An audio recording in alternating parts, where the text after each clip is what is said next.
Bienvenidos, amados hermanos, a nuestras lecturas bíblicas.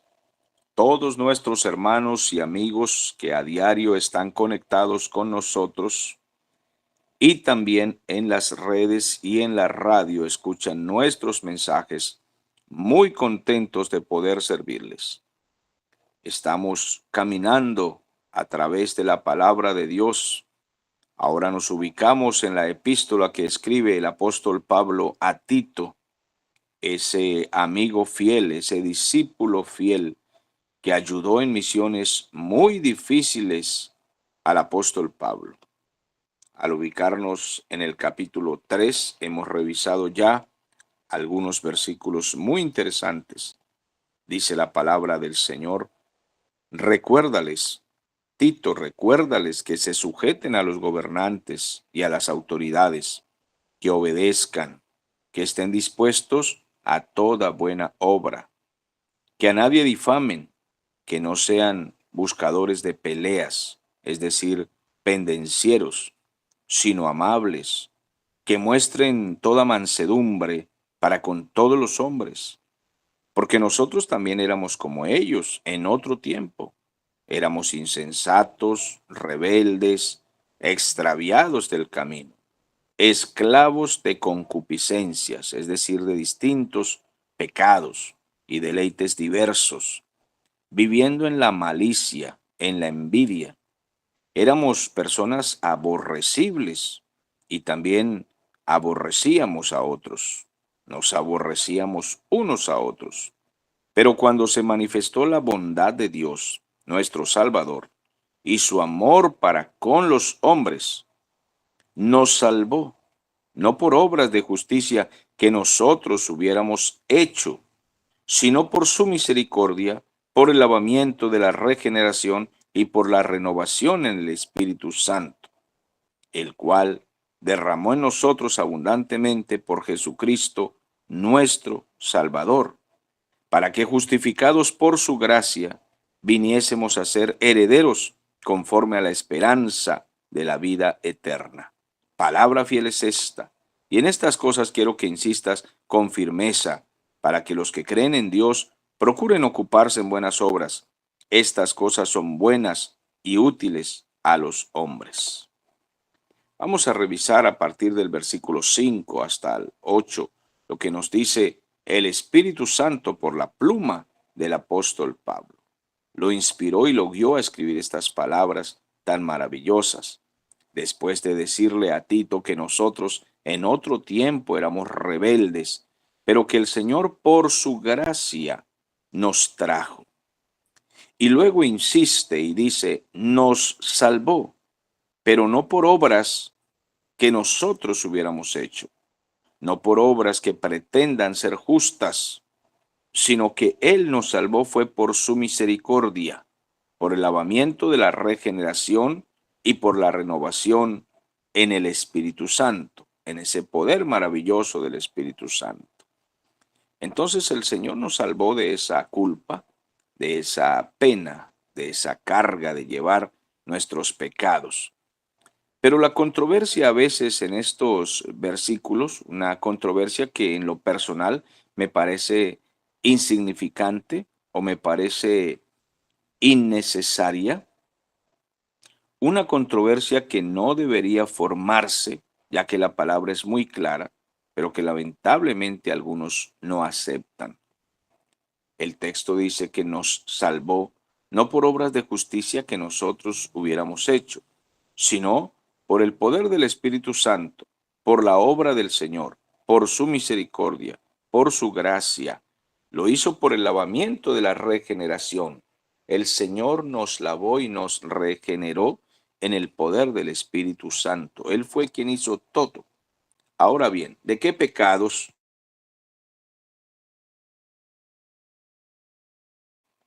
el Señor nos ha salvado? ¿De qué es que nos ha librado? Debemos comprender que el Señor nos salvó de nuestros pecados pasados, nuestros pecados presentes y nuestros pecados futuros. No deberíamos contender contra estas cosas, porque es totalmente lógico y además es lo doctrinal, El Señor nos libró de todos los pecados que en la vida podamos cometer. Ahora, ¿qué significa esto? Que si nos libró de los pecados pasados es que todo lo que nosotros hicimos por nuestra ignorancia, nuestra terquedad, nuestra insensatez, por ser inconversos y rebeldes, como Pablo lo viene diciendo, pues el Señor nos trajo por su misericordia y nos quitó esa insensatez y nos trajo la sabiduría, el conocimiento. Pero aun siendo hijos de Dios, Él nos libra y nos perdona en los pecados que a diario, sin querer, como una frase coloquial por ahí dice, sin querer, incluso queriendo. Es decir, cada día nos equivocamos porque no somos perfectos, porque somos humanos, porque fallamos, no es nuestra intención, aunque a veces nos equivocamos incluso con intención, pero no es lo que quisiéramos hacer. Como hijos de Dios queremos servirle y agradarle cada día. Bueno, hablo de verdaderos creyentes, cristianos salvados. Cada día deseamos agradar al Señor, pero nos podemos equivocar. De pronto hay áreas donde nos equivocamos y el Señor sabe eso. Por lo tanto, Él nos ha perdonado y nos ha librado de esos pecados presentes. Pero como si fuera poco, el Señor nos ha librado y nos libra de los pecados futuros, porque sabe el Señor que en el futuro, no queriendo, pero fallaremos. En algo nos vamos a equivocar, en algún área de nuestra vida vamos a tropezar. No es lo que nosotros deseamos hacer en el futuro. Un verdadero creyente no está pensando cómo pecar mañana o pasado mañana.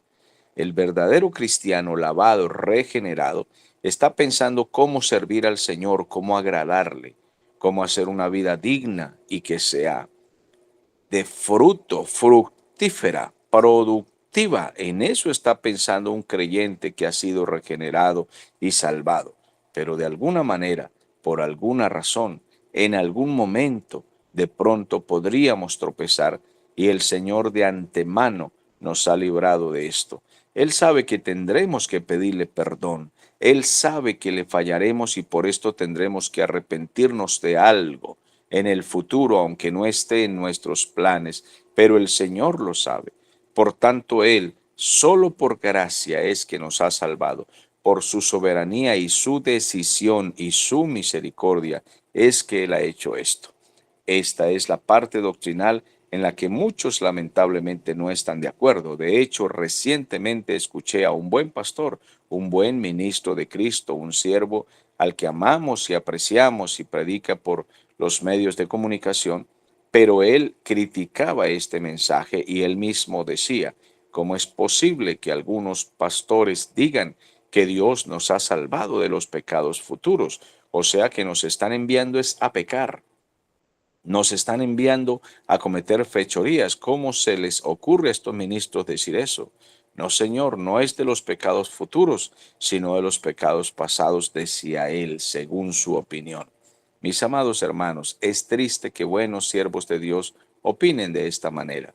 La verdad es una manera muy ingenua, muy niña, muy infantil de pensar, y entrar en esa controversia nos parece una inmadurez, una torpeza. Pero bueno, dejemos entonces que este siervo en su debido momento pueda comprender este mensaje del Evangelio. El Señor, cuando murió con su muerte, nos cubrió de todos nuestros pecados. Es una forma sencilla y clara de decir las verdades del Evangelio, muy directas, aunque muy profundas, pero están muy claras en la palabra. Sin embargo, algunos no desean aceptarlas porque piensan que tenemos que tener, que debemos tener una vida muy recta, pura y santa para ser salvos. Bueno, eso es mentira, porque nadie tiene esa vida pura y recta. Todos la queremos, todos deseamos ser rectos, puros, todos quisiéramos ser infalibles, quisiéramos tener la mente tan perfecta de no equivocarnos en nada y tener nuestras manos tan incontaminadas de toda fechoría que nunca se inclinen hacia ninguna cosa terrenal, pues eso es lo que todos quisiéramos.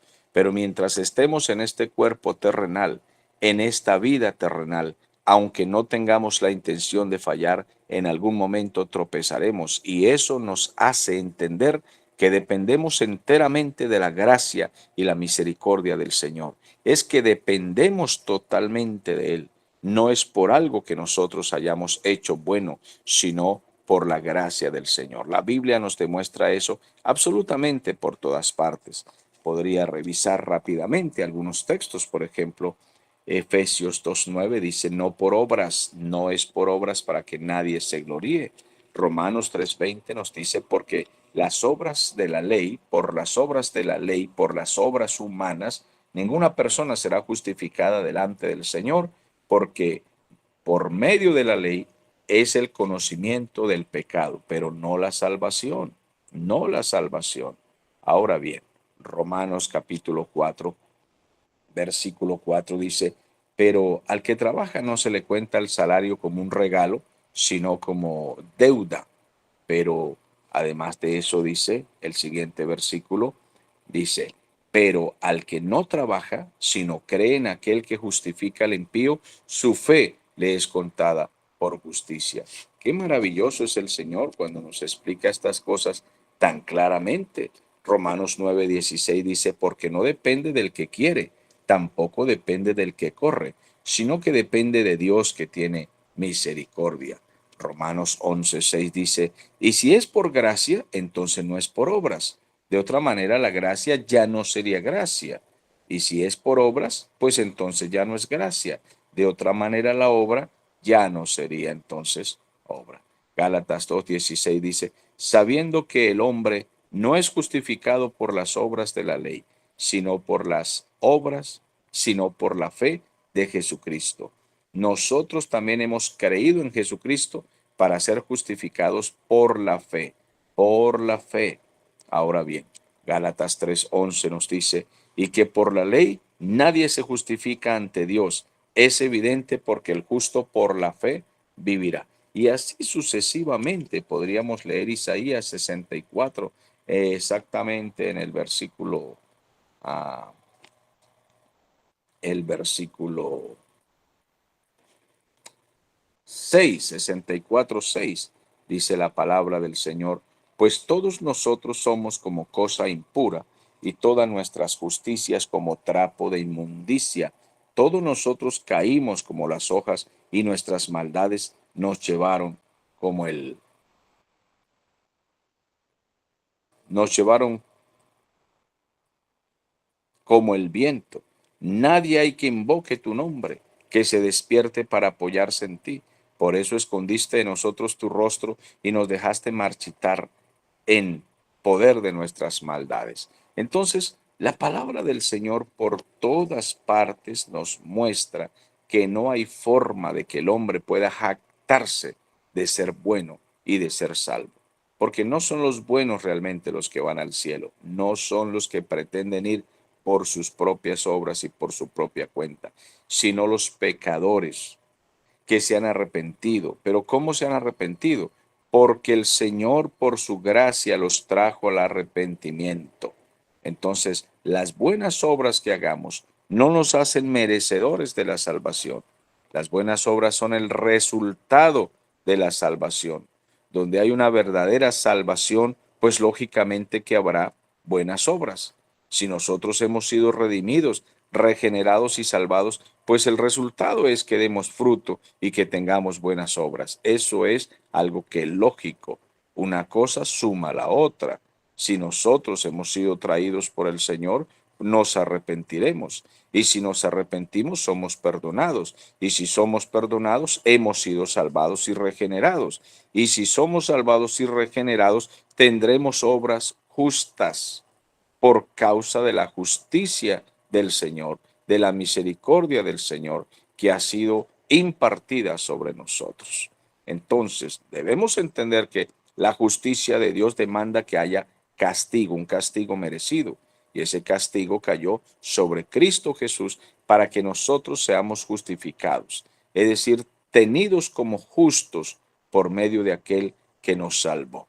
Entonces Él nos salvó por el lavamiento de la regeneración, porque la conversión realmente es una nueva creación y no es simplemente un mejoramiento de nuestra vida. Nosotros no hemos sido mejorados, nosotros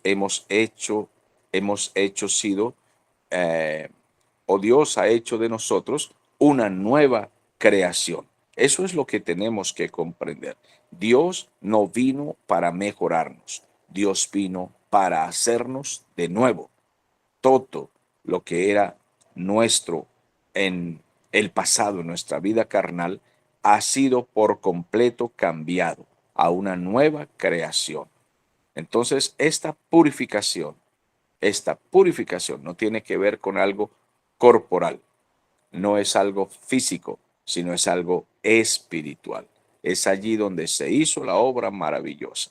Y aunque lógicamente que en el cuerpo se expresan las buenas obras, en nuestra forma de hablar ahora, de movernos, de actuar, en fin, se nota que hemos sido cambiados, pero esta carne terrenal siempre va a tener la inclinación hacia el pecado.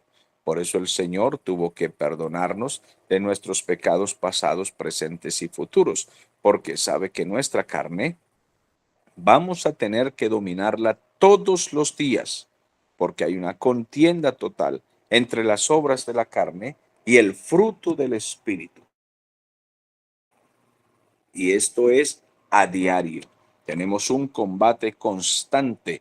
Aunque hemos nacido de nuevo, nuestra carne tendrá la tendencia a pecar y nosotros tendremos el deber de dominarla en todas sus pasiones, dominarla y darle la gloria a Dios que podemos dominarla es por su espíritu, porque su palabra y su espíritu ahora están en nosotros.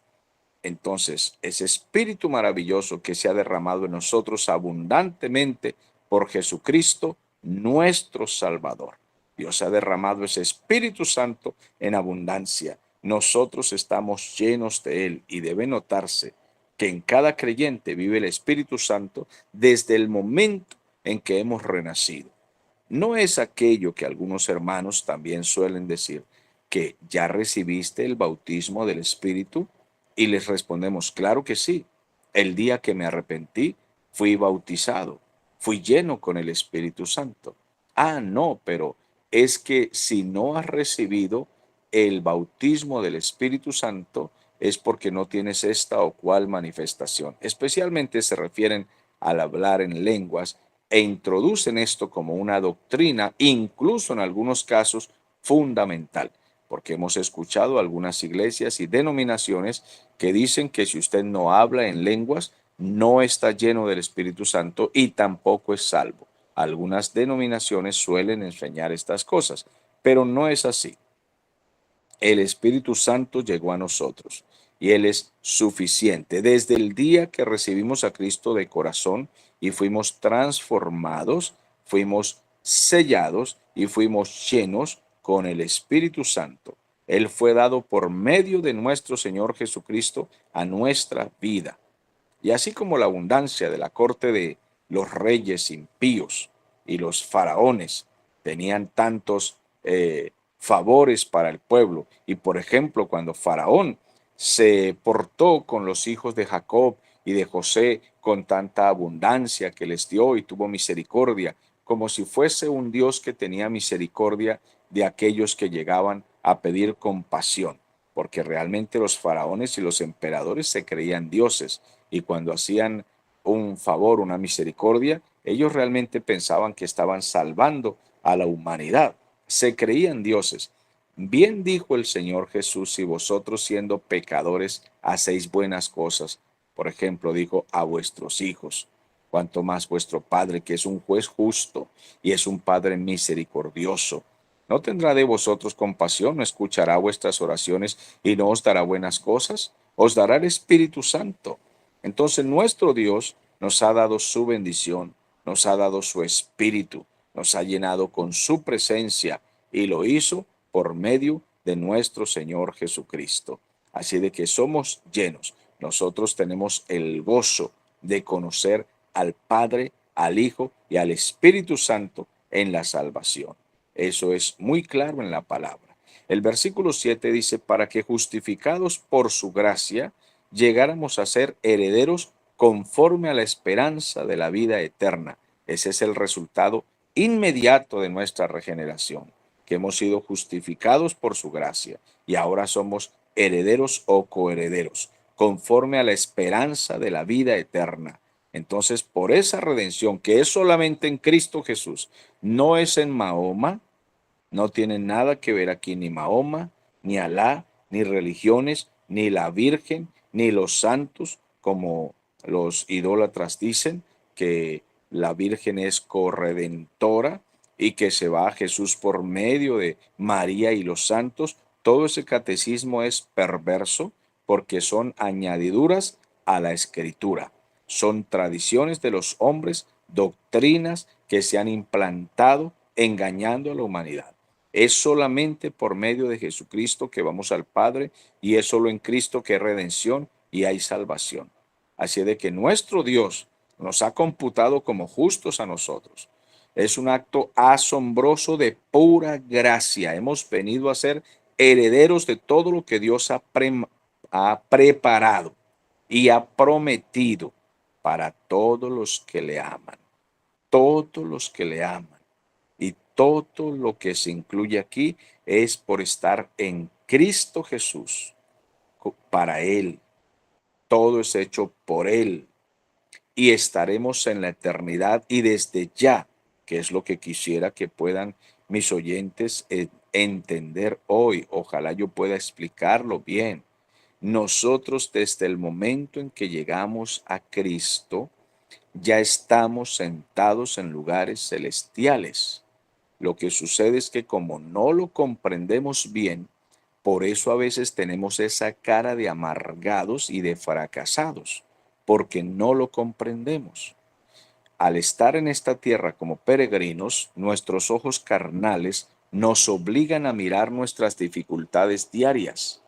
Y al estar observando nuestras dificultades diarias, no comprendemos que estamos sentados en lugares celestiales. El apóstol Pablo es un gran ejemplo de alguien que entiende la vida espiritual, porque él estaba a veces preso en una cárcel, muchas veces golpeado, apedreado, y él se levantaba y seguía predicando con un gozo y una alegría tremenda y una fortaleza incomparable. No hay hombre en esta tierra que pueda jactarse de compararse con personas como el apóstol Pablo, diciendo, bueno, yo soy igualito que él. Bueno, no los hemos visto. Nosotros nos hemos quejado mucho de cualquier aflicción que nos viene porque no hemos comprendido el que estamos sentados en lugares celestiales. Claro está que Pablo nos llevaba una ventaja y voy a expresarla aquí. Espero no estar faltando al respeto a la palabra con esta expresión. Es que a Pablo se le llevó hasta el tercer cielo y se le mostró todo lo que ha sido preparado para nosotros y se le mostró que nosotros ya estamos en lugares celestiales. Él se dio cuenta de que ya todas las bendiciones espirituales están preparadas para nosotros, no para el futuro, sino que ya se nos entregaron, están en nuestra vida, en nuestras manos, y Pablo lo vio. Por eso es que cuando Pablo regresa de aquella translación, de aquella, digamos, experiencia, pero diría, cuando el Señor lo llevó, él dice, si en espíritu no lo sé, si en cuerpo no lo sé, pero fui trasladado, fui llevado al tercer cielo. Lo cierto es que cuando él regresa del tercer cielo, de esa visión y experiencia personal, él regresa con un poder impresionante y él dice, de aquí en adelante nadie me va a hacer poner triste. De aquí nadie me va a hacer sentir fracasado porque ya sé dónde estamos los creyentes. Y lógico que él regresa con una alegría y un gozo invencibles. Ustedes nada más imagínense a Pablo después de que ve eso, ¿quién lo podrá entristecer? si es que él vio esas cosas. Ahora bien, si nosotros comprendiéramos lo que Pablo nos está diciendo, él nos dice, mire muchachos, no tengan esa cara de amargados y de tristes y de fracasados. Es que ustedes ni saben todo lo que nos ha sido entregado. Algunos creyentes interpretan que cuando Pablo dice lo que ha sido preparado para nosotros, es que fue preparado para el futuro cuando estemos en el cielo. Amados, están interpretando mal. Ya se sabe que en el cielo hay maravillas para nosotros, pero Pablo está hablando del presente. Esas cosas fueron preparadas para que nosotros las disfrutemos ya. Hay que disfrutarlas ya, no en el futuro, sino ya hay que disfrutarlas.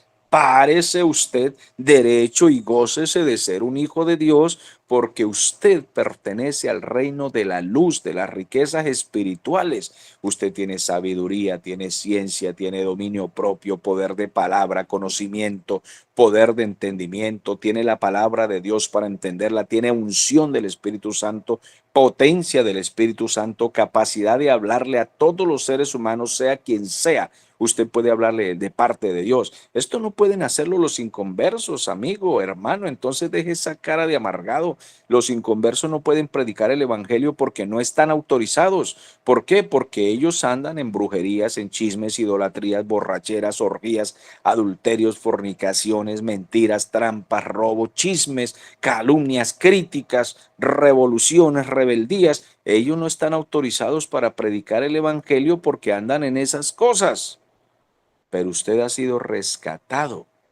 Entonces, hermano amado, no nos comportemos igual que los inconversos, andando también en truhanerías, en chismes, en trampas, en mentiras, en críticas. Nosotros no andemos en esas cosas, porque nosotros hemos sido regenerados, lavados y llenos de la potencia del Espíritu para hablar la palabra del Señor con autoridad y con unción y con poder. Así de que nosotros debemos comprender esto y entender bien claro que hemos sido justificados por su gracia, que vinimos a ser herederos conforme a la esperanza de la vida eterna, casi nada. Y Pablo cierra esta parte en el versículo 8 diciendo, esta es una palabra fiel. En estas cosas quiero que ustedes insistan con firmeza, para que los que creen en Dios procuren ocuparse en buenas obras. Estas cosas son buenas y útiles para todos los hombres.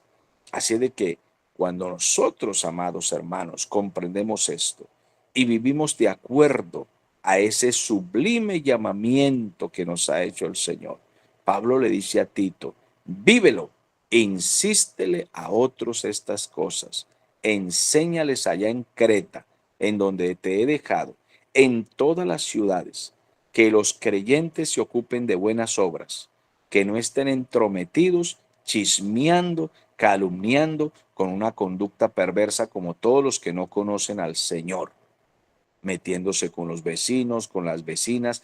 Esa no es una vida provechosa. Diles a todos los creyentes que se mantengan en esta enseñanza, que apliquen esto a su vida personal, una práctica diaria, para que la gente tenga que admirar el evangelio que nosotros predicamos y nosotros vivimos. Vamos a dejar hasta este versículo y entraremos en la próxima ocasión al versículo 9 con el favor de Dios.